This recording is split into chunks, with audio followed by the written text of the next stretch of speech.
Well, we are continuing Gardening Week, and Ralph Swan is back here in studio with us, and we're kind of switching gears and going from decks to patio furniture and furniture that you typically find outdoors. All your accessories, right? Like everything that you need to go with your deck surface and with your outdoor living. There's a lot of things to take into consideration. Even the house, you know, you have vinyl siding on a house, and, Yep. and after sometimes through the winter, what you'll find is a lot of dirt and grime is attached itself to the siding. Okay. You can, you know, clean this surface up very easily using just a general purpose cleaner like this. This is the nice thing about this product is it is actually a concentrate, so you can make it as strong or as mild as you need to, right? And it's great because even if you had left it in the shed over the winter, you don't have to worry about it because it is a powder. It's not going to freeze. It's not going to damage the product at all as well. And how would you go about cleaning it? Would you do it by hand, or would you have to use like a hose?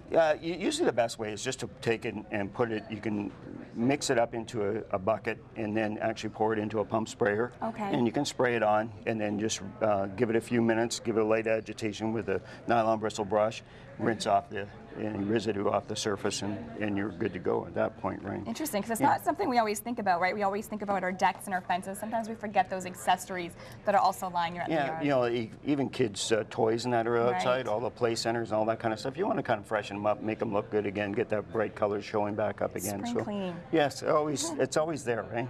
And what about in terms of fabrics? Because Oh, a lot of people leave their outdoor furniture outside, and you know, fabrics, cushions, and all that kind of stuff is kind of the item that everybody has outside right now. That's right. And one of the things that happens to fabrics outdoors, they fade. You know, like, and that's one of those things that even though some of the fabrics have come with a protective coating built into them so that protects against water absorption and that type of thing, the UVs really break down the colors quickly. So you want to use something on them to actually protect them against that. You can use this is a fabric spray type of product, and it actually has water repellency to it, and it also has UV inhibitors in it. And I've just put it on as trigger action because after a while my finger gets really tired from pushing down on the thing. This way it gives you better control as well. So you can actually hold onto it and spray it onto the surface. And a can like this will do about 60 square feet. So it does a fair surface. Now, are materials like this not typically already treated? They do, but as they're exposed to the elements for any length of time, they wear off. So you have to, you know, either reinvest in new pieces or else protect them to make sure that is there. And with one things that happen outdoors, you get a lot of water sitting on it. Oops. Didn't get me. I'm all right. Yeah, so this is kind of it kind of just repels off. Then it doesn't absorb into the cushion itself. That's right, and it just runs away, keeps it away, so it doesn't absorb a lot of water into it. So if that water is rolling off there, then when you go out there just after a rain or something, shake the pillow a little bit.